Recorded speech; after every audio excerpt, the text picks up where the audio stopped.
ഇച്ചായന്റെ വാരിയൂട്ടി. രചന വിജയ് സത്യ. അവതരണം ഷാഹുൽ മലയിൽ. എഡിറ്റിംഗ് ഷെരീജ് പൂനൂർ. ഏട്ടന്മാരെ, എനിക്ക് പേടിയാവുന്നു. എനിക്ക് എന്റെ വീട്ടിൽ പോണം. അവിടെ എന്റെ മോള് സീതാലക്ഷ്മി തനിച്ചാ. ഇനി ഇത്രയേ ഉള്ളൂ സുന്ദരം. നീ ഞങ്ങളെക്കാൾ ചെറുപ്പമല്ലേ? വേഗം വാ സുന്ദരം. ഏതായാലും ഈ മല മുക്കാൽ ഭാഗം കയറിയില്ലേ? ഇനി ഉച്ചയിലെത്തിയിട്ട് കാഴ്ചകൾ കണ്ട് തന്നെ മടങ്ങാം. സുന്ദരമ്മാളും ആ 5 സഹോദരങ്ങളും ആ മലമുകളിലെത്തി. മലമുകളിൽ നിന്നുള്ള കാഴ്ചകൾ കണ്ട് അവരങ്ങനെ മതിമറന്നിരിക്കുകയാണ്. സ്നേഹം നടിച്ച് കൂടെ കൂടിയ ആ സഹോദരങ്ങൾ പെട്ടെന്ന് അവരെ പിടിച്ച് ആ കൊക്കയിലേക്ക് തള്ളിയിട്ടു. അവർ നിലവിളിച്ചു. സ്വന്തം ശബ്ദം കേട്ട് അവർ ഞെട്ടിയുണർന്നു. പരവേശത്തോടെ അവർ ബെഡിൽ നിന്ന് ദീർഘശ്വാസം എടുത്തു. താൻ കണ്ടതൊരു ഭീകര സ്വപ്നമാണെന്ന് സുന്ദരന്മാർ തിരിച്ചറിഞ്ഞു. സഹോദരന്മാർ തള്ളിയിട്ടപ്പോൾ ശരിക്കും താൻ ഈ ഇരുണ്ട കുഴിയിലേക്ക് വീഴുന്ന പോലെയാണ് അവർക്ക് തോന്നിയത്. ആ ഭയത്തിൽ നിന്ന് മുക്തയായപ്പോൾ അവരുടെ കാലിലൊരു കഠിനമായ വേദനയുണ്ടായിരുന്നു. തന്റെ ചെറുപ്രായത്തിൽ തന്നെ പൊക്കിയെടുത്തുകൊണ്ടാണ് സഹോദരന്മാർ ആ മല കയറുക. ജീവിതത്തിൽ ഇന്നുവരെ നടന്നിട്ട് കയറിയിട്ടില്ല. സ്കൂൾ ലീവുള്ള ദിനങ്ങളിൽ ആ വീടിനടുത്തുള്ള മല കയറുക പതിവാണ് ആ നാട്ടിലുള്ള എല്ലാവരും. പല പ്രാവശ്യം 5 സഹോദരന്മാർ മാറി മാറി അവളെ ആ മല കയറുമ്പോൾ ചുമന്നാണ് കൊണ്ടുപോവുക. അത്രയ്ക്ക് സ്നേഹമായിരുന്നു അവർക്ക് അവളോട്. ആകെ 5 സഹോദരങ്ങൾക്കൊടുവിൽ കിട്ടിയ കൺമണിയാണ് ആ പെങ്ങൾ. അവളെ അവർ സ്നേഹം കൊണ്ട് പൊതിഞ്ഞു. അതുപോലെ തന്നെ അവൾക്കും സഹോദരന്മാർ എന്ന് പറഞ്ഞാൽ ജീവനാണ്. അവിടുന്ന് വർഷം കുറെ പിന്നിട്ടു. ഇപ്പോൾ തനിക്ക് സഹോദരങ്ങൾ എന്ന് വെച്ചാൽ പേടി സ്വപ്നമാണ്. 5 വർഷം മുമ്പ് വരെ ഇമാതിരി ദുസ്വപ്നങ്ങളോ യാതൊരുവിധ ഭയാശങ്കകളോ ഇല്ലാത്തൊരു ജീവിതമായിരുന്നു അവരുടേത്. വിഷ്ണുനാഥൻ എന്ന പ്രിയപ്പെട്ട ഭർത്താവിന്റെ നഷ്ടം ആ വേദനയ്ക്ക് ആക്കം കൂട്ടി. അവർ തന്നെ തൊട്ടപ്പുറത്തെ കട്ടിൽ കിടന്നുറങ്ങുന്ന സീതാലക്ഷ്മിയെ നോക്കി. ഇത്തിരി ചൂടുവെള്ളം കിട്ടിയിരുന്നെങ്കിൽ വേദനയുള്ള ഭാഗം കുത്തിപ്പിടിച്ച് നീര് കളയാമായിരുന്നു. പകലെല്ലാം കഠിനാധ്വാനം ചെയ്ത് തളർന്നുറങ്ങുന്ന തന്റെ മകൾ സീതാലക്ഷ്മിയെ വിളിക്കേണ്ടല്ലോ എന്ന് കരുതി അവർ ആ വേദന സഹിച്ചിരുന്നു. എന്നാൽ നിമിഷം കഴിയും തോറും വേദന സഹിക്കാവുന്നതിലപ്പുറമായി അവർ മകളെ വിളിച്ചു. മോളെ സീതു. നല്ല ഉറക്കത്തിനിടയിൽ അവൾ ശബ്ദം കേട്ടതും ഞെരങ്ങി. മോളെ, കുറച്ച് വെള്ളം ചൂടാക്കി തരുമോ? എൻ്റെ കാല് ചുട്ട് നീറുവാ. കിടന്നുറങ്ങിയായിരുന്നു സീതാക്ഷി അമ്മയുടെ ശബ്ദം കേട്ട് പെട്ടെന്ന് ഉണർന്നെണീറ്റു. എന്താ അമ്മ? മോളെ, ആ പഴയ മുട്ടുവേദന കൂടിയിരിക്കുക. അമ്മയ്ക്ക് ഇത്തിരി ചൂടുവെള്ളം ഉണ്ടാക്കി തരുമോ? ശരിയമ്മ. ഉടനെ എഴുന്നേറ്റ് വന്ന് അമ്മയെ ആശ്വസിപ്പിച്ച് ചൂടുവെള്ളം ഉണ്ടാക്കാൻ അടുക്കളയിലേക്ക് പോയി. ഉറക്കച്ചടവോടെ സീതാലക്ഷ്മി അടുക്കളയിലേക്ക് നടക്കുമ്പോൾ പുറത്തൊരു കനത്ത കാറ്റ് വീശുന്ന ശബ്ദം കേട്ടു. അതിന്റെ തണുപ്പ് വീടിനുള്ളിൽ നിറഞ്ഞു.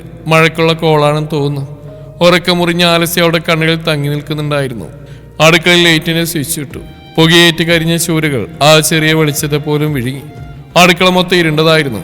ഒരു മൂലയിൽ ഗതകാല സ്മരണകൾ ഉണർത്തുന്ന വലിയ ഉരുളികളും കുട്ടകങ്ങളും വട്ടങ്ങളും വെച്ചിട്ടുണ്ട്. അതോടൊപ്പം ആ ചുമരുകളിൽ വലിയ നീണ്ട ചട്ടുകളുമുണ്ട്. നാട്ടിൽ അറിയപ്പെടുന്ന ദേഹണ്ടക്കാരനായിരുന്നു അവളുടെ അച്ഛൻ വിഷ്ണുനാഥ വാര്യർ. അദ്ദേഹത്തിന്റെ കൈപുണ്യത്തിൽ തയ്യാറാക്കപ്പെടുന്ന സദ്യവട്ടങ്ങളുടെ മികവും രുചിയും ഒന്നുകൊണ്ട് തന്നെ ആ നാട്ടിൽ പല ഉത്സവ ഭക്ഷണശാലകളിലും കല്യാണ വേദികളിലും അദ്ദേഹത്തിന്റെ സാന്നിധ്യം ജനങ്ങൾക്ക് ഒഴിച്ചുകൂട്ടാൻ പറ്റാത്തതായിരുന്നു. ഒരു ദിവസം ദേഹണ്ണം കഴിഞ്ഞ് പാതിരാത്രി മടങ്ങിയിരിക്കെ വിഷ്ണുനാഥ വാര്യരെ ഭൂതം പിടിച്ച് കൊലപ്പെടുത്തിയെന്നാണ് നാട്ടുകാർ പറഞ്ഞത്. അന്ന് അവസാനിച്ചതാണ് അവളുടെ അമ്മയുടെ മുഖത്തെ സന്തോഷവും ചിരിയും ആ കുടുംബത്തിന്റെ ഐശ്വര്യവും എന്നേക്കുമായി. അച്ഛന്റെ മരണത്തിന് ശേഷം അമ്മ ഉള്ളു തുറന്നൊന്നും ചിരിച്ചിട്ടില്ല. ആകത്തളത്തിൽ തന്നെ ഒതുങ്ങിക്കൂടി. ഈ ഇരുട്ട് നിറഞ്ഞ അന്തരീക്ഷത്തിൽ കണ്ണീര് പ്രതിമ പോലെ. മോളെ, ഒന്ന് വേഗം വേണേ. വേദന സഹിക്കാനാവാതെ അവരോട് വിളിച്ചു പറഞ്ഞു. സീതാലക്ഷ്മി വിറകടുപ്പിൽ തീ കത്തിച്ചു വെള്ളം ചൂടാക്കാൻ വെച്ചു. അല്പസമയത്തിന് ശേഷം ആവി പറക്കുന്ന ചൂടുവെള്ളവുമായി അവൾ അമ്മയുടെ അടുക്കൽ വന്നു. കോട്ടൺ തുണിയെടുത്ത് അതിൽ മുക്കിപ്പിഴിഞ്ഞ് അതിന്റെ ചൂട് വേദന തിങ്ങി നിൽക്കുന്ന അമ്മയുടെ കാൽമുട്ടുകളിൽ കുത്തിപ്പിടിക്കുമ്പോൾ അമ്മയുടെ മുഖത്തെ വേദന തീർത്ത ചുളിവുകളുമായി അവൾ കണ്ടു. അതൊരു നിർവൃതിയുടെ നിമിഷമായി മാറുന്നു. ഒപ്പം ഇത്രയും കാലം അമ്മ അനുഭവിച്ച വേദനയുടെ ആഴം അവൾക്ക് തിരിച്ചറിയാനായി. ആ തിരിച്ചറിവ് അവളെ കൂടുതൽ സ്നേഹമുള്ളവളാക്കി. അച്ഛൻ മരിച്ചതിൽ പിന്നെ അവൾക്ക് എല്ലാവരുടെ അമ്മയാണ്. സുന്ദരമാൾക്കും മകളെന്ന് വെച്ചാൽ ജീവനാണ്. അവൾക്ക് വേണ്ടിയാണ് അവർ ജീവിക്കുന്നത് തന്നെ. മോള് കൂടെ ഇല്ലായിരുന്നുവെങ്കിൽ ഞാനിങ്ങനെ ജീവിക്കില്ലായിരുന്നു. ആ ഒരു സ്നേഹത്തോടെ തന്നെ ശുശ്രൂഷിക്കുന്ന മകളെ ചേർത്തണച്ച് പറഞ്ഞു. ഇപ്പൊ വേദന കുറവുണ്ട്. മോള് പോയി കിടന്നു. രാവിലെ കടയിൽ പോവാനുള്ളതല്ലേ. പാത്രം അടുക്കളയിൽ കൊണ്ടുവച്ച ശേഷം സീതാലക്ഷ്മിയുടെ ബെഡിൽ പോയി കിടന്നു. കാലത്തിന്റെ കുത്തൊഴുക്കിൽ ഒരു കാലത്ത് പ്രൗഢമായ വിഷ്ണുനാഥ വാര്യരുടെ ഇല്ലം ഇപ്പോൾ ദയനീയമായ ഒരു അവസ്ഥയിലാണ്. വിഷ്ണുനാഥ വാര്യരുടെ തറവാട്ടിൽ ഇപ്പോഴത്തെ അന്തരീക്ഷം അതിലൂടെ ഒന്ന് എത്തി നോക്കുന്നവർക്ക് ഒരു കാലഘട്ടത്തിന്റെ തീരാവേദനയും നഷ്ടബോധവും പേറുന്നതായി തീർന്നിരിക്കുന്നു. കാലപ്പഴക്കത്താൽ ഇളകിയ ഓടുകളും പൊട്ടി വീഴാറായ കഴുക്കോലുകളും വിള്ളലുകൾ വീണ ചുമരുകളും ആ ഇല്ലത്തിന്റെ പ്രതാപം ഒടുങ്ങിപ്പോയതിന്റെ ദൃഷ്ടാന്തങ്ങളാണ്. പടിപ്പുര കടന്നെത്തുന്ന ആരെയും വരവേൽക്കുന്നത് കാട് പിടിച്ച അവഗണനയുടെ കരിനിഴലുകൾ വീണിടക്കുന്ന വളപ്പുകളാണ്. പൊട്ടിപ്പൊളിഞ്ഞ കുളങ്ങളും പഴയ കൃഷിപ്പുരകളും പത്തായങ്ങളും എല്ലാം തന്നെ നഷ്ടത്തിന്റെ കഥ വിളിച്ചോതുന്നു. ഒരു കാലത്ത് സുഗന്ധം പരത്തിയിരുന്ന പിച്ചകവും പാരിജാതവും ഇന്ന് ചിതലരിച്ച് ദ്രവിച്ച് ഒറ്റപ്പെട്ട പുറംപാളിയുടെ ബലത്തിൽ നിലനിൽക്കുന്നതിലൂടെ ആ ഐശ്വര്യത്തിന്റെ ശേഷിപ്പുകൾ വിളിച്ചോതുന്നു. ഈ പ്രൗഢമായ തറവാട് ചരിത്രത്തിന്റെ മടിത്തട്ടിൽ മാഞ്ഞുപോയ ഒരു സുവർണ കാലഘട്ടത്തിന്റെ നിശബ്ദമായ സ്മാരകമായി ഇപ്പോൾ നിലകൊള്ളുന്നതിന് പിന്നിൽ ഒരു സങ്കടകരമായ സംഭവമുണ്ട്. സുന്ദരന്മാരുടെ പിതാവായിരുന്നു പ്രതാപിയും ആ നാടിലെ സമ്പന്നനുമായ ഫൽഗുണ വാര്യർ. അവസാനം കിട്ടിയ തന്റെ ഈ പുന്നാരമകളടക്കം 6 മക്കളാണ്. തന്റെ ഭാര്യയുടെയും തന്റെയും നീണ്ട കാത്തിരിപ്പിന് തുടർച്ചയായി 5 ആൺമക്കളുടെ നിരന്തര പ്രസവത്തിന് ശേഷം കിട്ടിയ മകളോട് അയാൾക്ക് വളരെ സ്നേഹമായിരുന്നു. അതുകൊണ്ട് തന്നെ അദ്ദേഹം തന്റെ സ്വത്തിന്റെ നേർപകുതി വിവാഹത്തിന് മുമ്പ് തന്നെ മകളുടെ പേർക്ക് ഇഷ്ടദാനമായി എഴുതി വെച്ചു. അന്ന് ഇഷ്ടദാനം നിലവിലുള്ള കാലമായിരുന്നു. പെൺമകളായതുകൊണ്ട് സുന്ദരമാളിന് അച്ഛൻ സ്നേഹത്തോടെ എഴുതി കൊടുത്ത് മൊത്തം സ്വത്തിന്റെ പകുതി പങ്കെന്നത് ആ 5 സഹോദരങ്ങളുടെ മനസ്സിൽ പകയുടെ തീക്കനലുകൾ എരിയിച്ചു. ആരുടെ കല്യാണം കഴിഞ്ഞു വന്ന് പത്നിമാർ കാര്യങ്ങൾ അറിഞ്ഞു. ഇത് വല്ലാത്ത അന്യായമാണെന്നും നിങ്ങൾ വെറും എംബോക്കികളായതുകൊണ്ടാണ് നിങ്ങളുടെ അച്ഛൻ നിങ്ങളോട് ഇങ്ങനെ ചെയ്തതെന്നും പറഞ്ഞ് അവരുടെ ആത്മവീര്യം ഇടയ്ക്കിടയ്ക്ക് എടുത്തിക്കൊണ്ടിരുന്നു. എങ്കിലും അവരുടെ ഉള്ളിലുള്ള അടങ്ങാത്ത പക അന്നൊന്നും അവർക്ക് പ്രകടമാക്കാൻ പറ്റിയില്ല. അതൊക്കെ അവളിൽ പ്രകടമായത് സുന്ദരമാരുടെ വിവാഹത്തോടു കൂടിയാണ്. കാരണം മകളുടെ വിവാഹ ആർഭാടമായി അവൾക്ക് ഇഷ്ടപ്പെട്ട വിഷ്ണുനാഥ വാര്യരെ കൊണ്ട് കഴിപ്പിച്ച് കുറച്ചു നാൾക്കകം അയാൾ ഇഹലോകവാസം വെടിഞ്ഞു. ഫൽഗുണ വാര്യർ മരണപ്പെട്ടതോടുകൂടി അവർക്ക് പിന്നെ തങ്ങളുടെ വർഷങ്ങളായി കടിപിടിച്ച് എല്ലാ വികാരങ്ങളും പ്രകടിപ്പിക്കാനുള്ള അവസരമായി. ആ കനലുകളാണ് വിഷ്ണുനാഥ വാര്യരുടെ ദുർമരണത്തിലേക്കും ഒടുവിൽ ഈ പവിത്രമായ ഇല്ലത്തിന്റെ ഇന്നത്തെ ദയനീയാവസ്ഥയിലേക്കും നയിച്ച്. യാതൊരു തെളിവുമില്ലാത്തതുകൊണ്ട് സുന്ദരന്മാരുടെ ഭർത്താവിന്റെ കൊലയാളികൾ യഥേഷ്ടം സമൂഹത്തിൽ ഭയലേശമന്യെ വിഹരിച്ചു. എന്നത്തെയും പോലെ സീതാലക്ഷ്മി അതിരാവിലോടും തന്റെ പൂന്തോട്ടത്തിലേക്ക് നടന്നു. മഞ്ഞുതുള്ളികൾ പുൽക്കൊടികളിൽ തിളങ്ങിൽക്കുന്ന ആ പ്രഭാതത്തിന്റെ ശാന്തതയിൽ അവൾ ഓരോ തരം പൂവും വേറെ വേറെ കൂടകളിൽ ശേഖരിക്കാൻ തുടങ്ങി. കനകാംബരത്തിന്റെ ഓറഞ്ച് നിറവും മുല്ലമുട്ടുകളുടെ സുഗന്ധവും പീച്ചിയുടെ പച്ചപ്പുമെല്ലാം അവൾ സന്തോഷത്തോടെ കുട്ടയിലിട്ടു. തുളസിയിലെയും മാലയ്ക്കായി പൊട്ടിച്ചെടുത്തു. വീട്ടിൽ തിരിച്ചെത്തി അവൾ അതീവ ശ്രദ്ധയോടെ മാലകൾ കോർക്കാൻ തുടങ്ങി. മുല്ലയുടെ വെണ്മയും കനകാംബരത്തിന്റെ തിളക്കവും ചേർന്നപ്പോൾ അതിമനോഹരമായ മാലകൾ തയ്യാറായി. തുളസി മാലയും ഒരുക്കി എല്ലാം പൂർത്തിയാക്കി അതുമായി പതിവ് പോലെ അവൾ തന്റെ ചെറിയ പൂക്കടക്ക് മുന്നിലെത്തി. കടയുടെ തടിപ്പാളി മാറ്റിയതോടെ അവളുടെ പുതിയ പ്രവൃത്തി ദിനം ആരംഭിക്കുകയായി. സീതാലക്ഷ്മി കടക്കുള്ളിലെ ചെറിയ ഫോട്ടോക്ക് മുന്നിൽ വിളക്ക് തെളിയിച്ചപ്പോൾ എരിയുന്ന നെയ്മണം ആ ചെറിയ ഇടം ശാന്തതയാൽ നിറച്ചു. പിന്നീട് ഒരു ചന്ദനത്തിരി കത്തിച്ചു വെച്ച് മനമുരുകി പ്രാർത്ഥിച്ചു. കഴിഞ്ഞ കാലത്തിന്റെ ഭാരമെല്ലാം ആ നിമിഷത്തിൽ അവൾ ആ പ്രാർത്ഥനയിൽ അലിയിച്ചു കളഞ്ഞിട്ടുണ്ടാവണം. അതിനുശേഷം ഭംഗിയായി കോർത്തു വെച്ച മാലകൾ അവൾ ക്ഷേത്ര നടക്ക് അഭിമുഖമായി കിടക്കുന്ന തന്റെ ആ കടയുടെ മുൻവശത്തുള്ള നൂലുകളിൽ ചന്തത്തോടെ തൂക്കിയിട്ടു. ഇപ്പോൾ കട പൂക്കൾ കൊണ്ട് സജീവമായിരിക്കുന്നു. സീതാലക്ഷ്മി തന്റെ ദിവസേനയുള്ള ജോലികളിൽ മുഴുകി. കട തുറന്ന് അല്പസമയം കഴിഞ്ഞപ്പോൾ എന്നു വരുന്ന സുന്ദരിയായ യുവതി പൂക്കടക്ക് മുന്നിലെത്തി. സീതാലക്ഷ്മിയുടെ ആ മാലകളുടെ ഭംഗിയിലും സുഗന്ധത്തിലും അവർ ആകൃഷ്ടയാണ്. അവൾ കനകാംബരവും മുല്ലമുട്ടുകളും കോർത്ത മാലയെടുത്ത് അത് തന്നെ മുടിയിൽ ചൂടാനായി സന്തോഷത്തോടെ വാങ്ങി. കാഴ്ച കൊടുത്തപ്പോൾ പതിവ് പോലെ ആ മാലകൾ സീതാലക്ഷ്മി അവരുടെ മുടിയിൽ ചൂടിച്ചു കൊടുത്തു. അവർക്ക് സന്തോഷമായി. സീതാലക്ഷ്മി അവരെ നോക്കി മനസ്സറിഞ്ഞ് പുഞ്ചിരിച്ചു. ആ പ്രഭാതത്തിൽ അവരുടെ ആദ്യത്തെ കച്ചവടം അവൾക്ക് എന്നും വലിയൊരു സന്തോഷം നൽകുന്നതാണ്. അവൾ ചിന്തിക്കും, ഈ സ്ത്രീ എന്നും ഇത്രയും പൂക്കൾ തലയിൽ ചൂടി എവിടെയാണ് പോകുന്നത്. ഒരു ദിവസം റിക്ഷക്കാരൻ അപ്പുവേട്ടൻ പറയുന്നു കേട്ടു, അവരെ കണി കണ്ടാൽ നല്ലതാണെന്ന്. മാത്രമല്ല തനിക്ക് അവരുടെ ആദ്യത്തെ കച്ചവടം കിട്ടുന്നതുകൊണ്ടാണ് എന്നും പൂക്കൾ വിറ്റ് പോകുന്നതെന്നും. തന്റെ പൂവും ചൂടി അവർ ക്ഷേത്രത്തിൽ നിർത്തിയിട്ടിരിക്കുന്ന ഒരു ബസ്സിൽ കയറിയിരിക്കുന്നു. പിന്നെ കുറച്ച് കഴിയുമ്പോൾ അത് പോകുന്നതും കാണാം. അല്പം കഴിഞ്ഞപ്പോൾ അപ്പുവേട്ടന്റെ ഓട്ടോറിക്ഷ തന്റെ കടക്കുമ്പിൽ നിർത്തി ഇറങ്ങി വന്നു. എന്തൊക്കെയുണ്ട് വിശേഷം മോളെ? അങ്ങനെയൊക്കെ പോകുന്നു അപ്പേട്ടാ. അല്ല അപ്പേട്ടാ, ആ സ്ത്രീക്ക് എന്താ ജോലി? അത് പിന്നെ ആ പോയിട്ട് എന്ത് പറയണമെന്നറിയാതെ കുഴഞ്ഞു. അയാളൊരു നിമിഷം ആലോചിച്ചു. എന്നിട്ട് പറഞ്ഞു, അത് നല്ല ജോലി തന്നെയാ. എന്ന് വെച്ചാ ഈ പെണ്ണിനോട് ഇപ്പൊ എങ്ങനെ പറയും? അവർ ജീവിക്കാൻ വേണ്ടി തന്നെ ശരീരം വിൽക്കുകയാണെന്ന്. അവർക്ക് ടൗണിലെ ബസ് സ്റ്റാൻഡിൽ എന്തോ ജോലിയാ. എന്ത് ജോലി അപ്പേട്ടാ? സീതാലക്ഷ്മിക്ക് ആകാംക്ഷയായി. ഈ പെണ്ണിത് വിടുന്ന വട്ടില്ലല്ലോ. എനിക്ക് കൃത്യമായിട്ട് അറിയില്ല മോളെ. അവരുടെ ജോലി എന്താവട്ടെ, നിനക്ക് അവരെ കൊണ്ട് കച്ചവടം കിട്ടുന്നുണ്ടല്ലോ, അതുപോലെ നീ വേഗം എൻ്റെ ഓട്ടോയിൽ വെക്കാനായിട്ട് മുല്ലപ്പൂതാ. ഇച്ചിരി തിരക്കുണ്ട്, ദൂരെ ഓട്ടോ ഉണ്ടെന്നേ. സീതാലക്ഷ്മി അപ്പോട്ടിന് മുല്ലപ്പൂമാല നൽകി. കാശും കൊടുത്ത് അപ്പോട്ട് റിക്ഷ എടുത്ത് പോയി. പിറകെ വന്ന ടാക്സി ഡ്രൈവറും വിശേഷങ്ങൾ അന്വേഷിച്ചു. വണ്ടിയിൽ ഒരു ചെറിയ കനകാംബരമാല വെക്കാൻ മറക്കാതെ വാങ്ങുകയും ചെയ്തു. അതുപോലെ ആഴ്ചയിൽ ഒരു ദിവസം വരുന്ന ഒരു കസ്റ്റമറുണ്ട് സീതാലക്ഷ്മിക്ക്. തോമസ് അച്ചായൻ, ഒരു ടാക്സി ഡ്രൈവറാണ്. അദ്ദേഹത്തിനൊരു മകനുണ്ട്, പേര് ഏതൻ. കോളേജിൽ ഒഴിവു ദിവസങ്ങളായ ഞായറാഴ്ചകളിൽ അച്ഛൻ്റെ ടാക്സി ഓടിക്കുന്ന അവനാണ്. സീതാലക്ഷ്മിയുടെ കടയിൽ വന്നൊരു ചെറിയ മാല വാങ്ങി വണ്ടിയിൽ ചാർത്തിയ ശേഷമാണ് അവൻ തൻ്റെ ഓട്ടം ആരംഭിക്കുക. അതൊരു പതിവായി മാറിയിരുന്നു. എല്ലാ ഞായറാഴ്ചയും ഏതൻ സീതാലക്ഷ്മിയുടെ കടയിലേക്ക് പൂക്കൾ വാങ്ങിക്കാനെത്തും. അന്നേരം അവന്റെ കണ്ണുകളിൽ സീതാലക്ഷ്മിയോടുള്ള ഇഷ്ടം പ്രകടമായിരുന്നു. സീതാലക്ഷ്മിക്കും അവനോട് അങ്ങനെ തന്നെയായിരുന്നു. അങ്ങനെ ഒരു ദിവസം സംസാരത്തിനിടയിൽ ഏതും തന്നെ ടാക്സിയുടെ ഒരു വിസിറ്റിംഗ് കാർഡ് സീതാലക്ഷ്മി കൈമാറി. അതിലുണ്ടായിരുന്ന ഫോൺ നമ്പറുകളെ കുറിച്ച് അവൻ പറഞ്ഞു. മുകളിലുള്ള അച്ഛൻ്റെ നമ്പരും താഴെയുള്ള തന്റെ സ്വന്തം നമ്പരുമാണ്. വിറക്കുന്ന കൈകളോട് അവൾ വാങ്ങിച്ചതോടെ അവരൊരു പുതിയ സൗഹൃദത്തിലേക്ക് കടന്നു.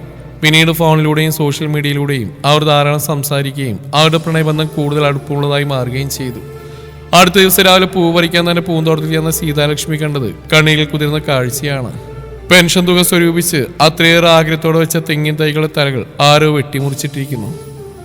അമ്മാമാരുടെ ക്രൂരകരങ്ങളാണ് ഇതിന്റെ പിന്നിലെന്ന് അവൾക്ക് മനസ്സിലായി. അവിടെ മുറുക്കി തുപ്പിയ പാടുകളുമുണ്ട്. അവൾ അമ്മയോട് ഈ കാര്യം പറഞ്ഞപ്പോൾ അമ്മയാകെ തകർന്നുപോയി. പക്ഷേ സീതാലക്ഷ്മി അമ്മയെ സമാധാനിപ്പിച്ചു. കരയേണ്ട അമ്മേ, സാരില്ല, തിരിയല്ലേ മുറിച്ചിട്ടുള്ളൂ, അതിനിയും വളർന്നുള്ളൂ. അന്നത്തെ പോലെ പൂന്തോട്ടം കൊത്തി നശിപ്പിച്ചിട്ടില്ലല്ലോ. ഇതിനിടയിൽ സീതാലക്ഷ്മിയുടെ അപ്പൂപ്പനും സുന്ദരമ്മയുടെ അച്ഛനുമായ ഫൽഗുണവാരിയുടെ ശ്രാദ്ധ ദിനത്തിൽ തറവാട് വീട്ടിൽ ബലികർമ്മങ്ങളും മറ്റു ചടങ്ങുകളും ഉണ്ട്. ആൺമക്കൾ, അതായത് സുന്ദരമ്മയുടെ ആംഗ്ലമാർ 5 പേരും അവരെ കുറെ വർഷമായി ക്ഷണിക്കാറില്ല. ക്ഷണിക്കപ്പെട്ടിട്ടില്ലെങ്കിലും ഈ പ്രാവശ്യം ദിനത്തിൽ അച്ഛന്റെ ഓർമ്മകൾക്ക് മുമ്പിൽ പ്രാർത്ഥിക്കാൻ സീതാലക്ഷ്മി അമ്മയെ ആ തറവാട് വീട്ടിലെത്തി. അവിടെ എത്തിയതും അമ്മാമാർ അനിഷ്ടവും പുച്ഛവരുടെ മുഖത്ത് ഫിറ്റ് ചെയ്തു. എങ്കിലും ഒരു അച്ഛന്റെ കാര്യമായതുകൊണ്ട് അതൊന്നും വകവെക്കാതെ സുന്ദരമാള് ചടങ്ങുകളിൽ പങ്കുചേർന്നു.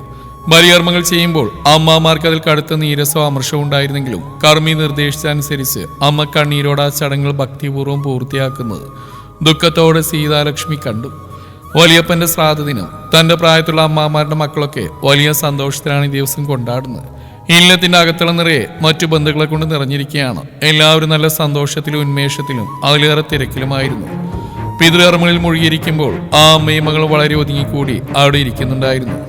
ഭക്ഷണം വിളമ്പുന്ന സമയമായി. എല്ലാവരും ഇലയിട്ട് ഭക്ഷണം കഴിക്കാൻ തുടങ്ങിയപ്പോൾ മൂത്ത സഹോദരൻ എഴുന്നേറ്റ് ആ സ്ത്രീയുടെ നേരെ വിരൽ ചൂണ്ടി ആക്രോശിച്ചു. ഇവിടെയുള്ള ചോറുന്നാൻ എനിക്ക് യാതൊരു അവകാശമല്ല. ഇത്രയും നാൾ വിളിക്കാതെ തന്നെ വന്നുണ്ടില്ലേ? ഇനി അതൊന്നും വേണ്ട. നീ ഞങ്ങൾക്ക് ശത്രുവാ. ഞങ്ങൾക്ക് അർഹതപ്പെട്ട ഐശ്വര്യവും സമ്പത്തും തട്ടിയെടുത്ത ദുഷ്ടയാണ് നീ. ഇറങ്ങിപ്പോ ഇവിടുന്ന് മര്യാദയ്ക്ക്. ഇളയ സഹോദരൻ അവരെല്ലാവരുടെയും മുമ്പിൽ വെച്ച് അപമാനിക്കുകയും ഭക്ഷണം കഴിക്കാൻ സമ്മതിക്കാതെ ഇറക്കിവിടുകയും ചെയ്തു. എന്നാൽ ചടങ്ങുകൾക്ക് ശേഷം ഭക്ഷണം കഴിക്കാനായിരുന്ന അവരെ വിളമ്പുന്ന സമയത്ത് ഇറക്കിവിടുന്നതിനെതിരെ ചിലർ പ്രതികരിച്ചപ്പോൾ അമ്മാമാർ അവരെ ഇറക്കിവിടാനൊരുങ്ങി.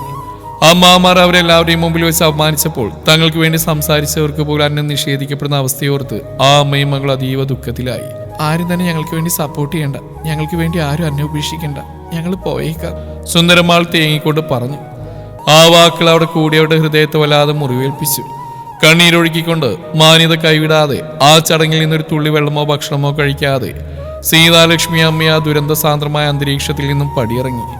സീതാലക്ഷ്മി അമ്മാമാരുടെ പ്രതികാര നടപടികളോട് കലഹിക്കാൻ പോയില്ല. പകരം അവൾ സാവധാനം ഒതുങ്ങിക്കൂടിയാണ് ചെയ്ത്. ആ ആഴ്ചയിൽ തന്നെ അമ്മമാരുടെ മുഖത്ത് കരിവാരി തേക്കാൻ പറ്റിയൊരു അവസരം അവൾ കൈവന്നു. വൈകുന്നേരം ആകുമ്പോഴേക്കും പൂക്കളൊക്കെ വിറ്റുതീരും. ബാക്കിയുള്ള സമയം വൈകിട്ട് സീതാലക്ഷ്മി കുട്ടികൾക്ക് നൃത്തം പഠിപ്പിക്കുന്നുണ്ടായിരുന്നു. ആ പരിസരത്തുള്ള കുട്ടികൾക്ക് നൃത്ത പരിശീലനത്തിന് സീതാലക്ഷ്മിയുടെ ശിക്ഷണം തേടി വരാറുണ്ട്.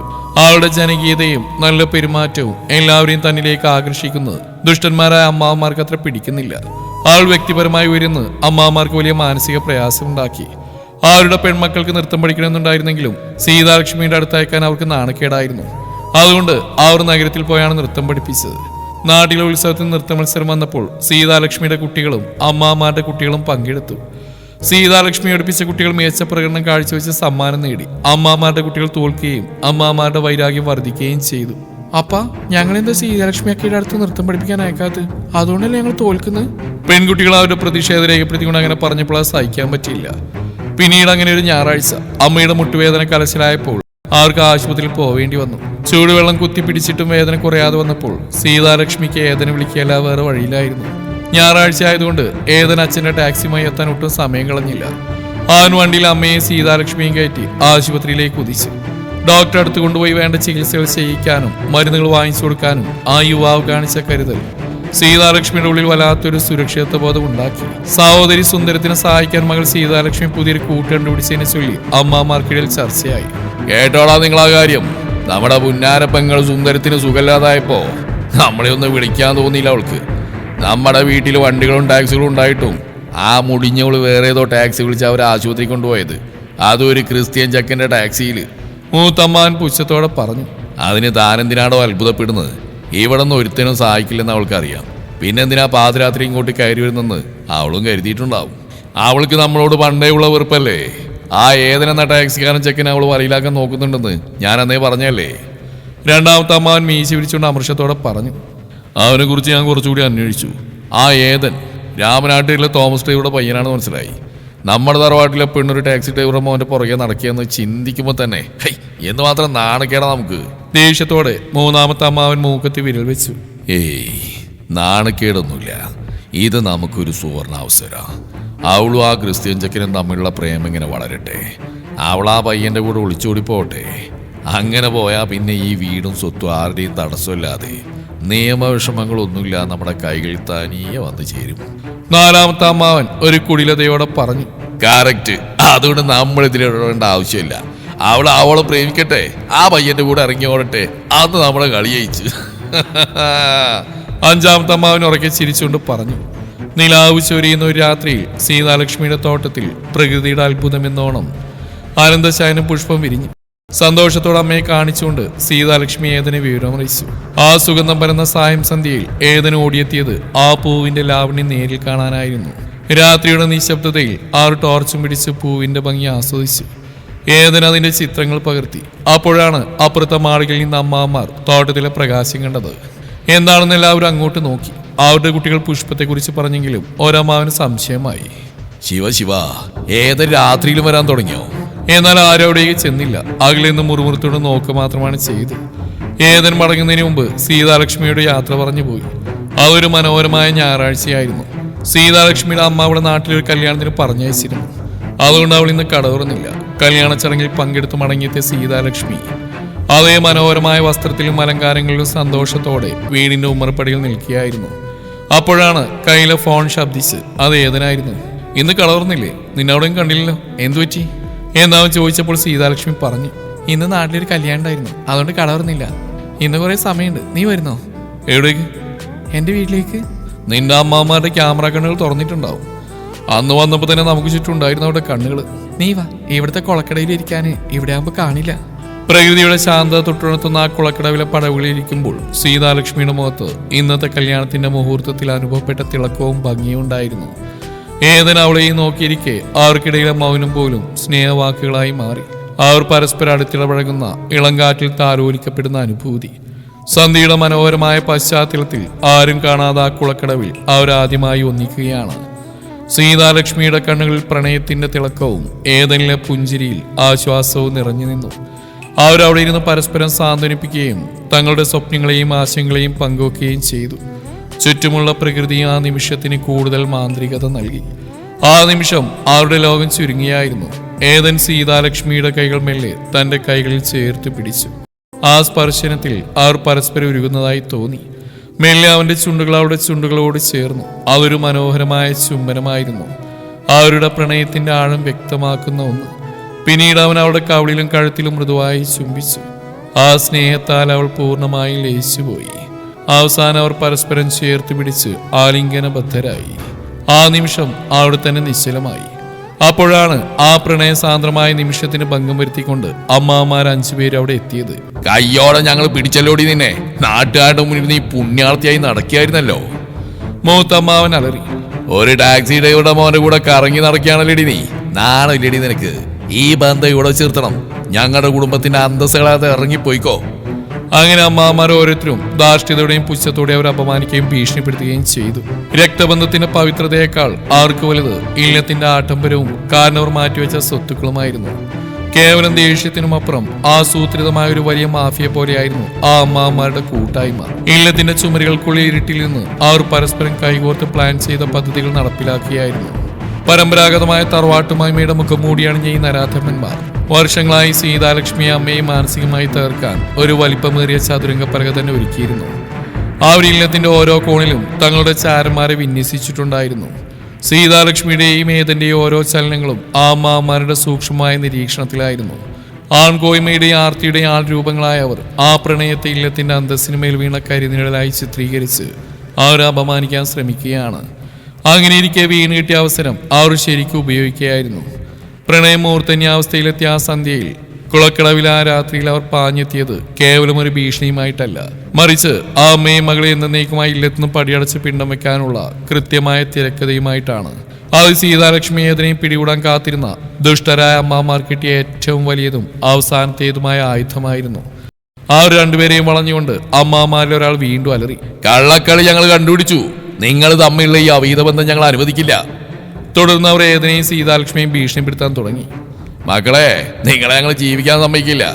ഈ നാണക്കേട് താങ്ങാനാവാൻ നിങ്ങൾ ഒളിച്ചുകൂടുകയല്ലാതെ വേറെ വഴിയില്ല എന്നവർ ഭീഷണിപ്പെടുത്തി ആക്രോശിച്ചു. അമ്മാമാരുടെ ഈ ക്രൂരമായ ഭീഷണി സീതാലക്ഷ്മിയിലെ ഏതെങ്കിലും ഒരേപോലെ ഭയം ജനിപ്പിച്ചു. ഏതിനു നേരെ അവർ ഉയർത്തിയ കൈകൾ ആ പ്രണയത്തോടുള്ള എതിർപ്പ് മാത്രമല്ല, തങ്ങളുടെ സ്വത്തിന്മേൽ മറ്റൊരു അവകാശം കൂടി വരുന്ന തടയാനുള്ള ക്രൂരമായ മുൻകരുതൽ കൂടിയായിരുന്നു. പക്ഷേ ഏതിന് വളരെ സമർത്ഥനായിരുന്നു. അമ്മാമാരുടെ കുടിലാന്ത്രങ്ങളും അവരുടെ കള്ളക്കളി അവൻ നേരത്തെ തന്നെ മനസ്സിലാക്കിയിരുന്നു. പെട്ടെന്നുള്ള വികാരങ്ങൾക്ക് അടിമപ്പെടാതെ തന്ത്രപരമായി അവൻ ആ സാഹചര്യത്തെ നേരിടാൻ തീരുമാനിച്ചു.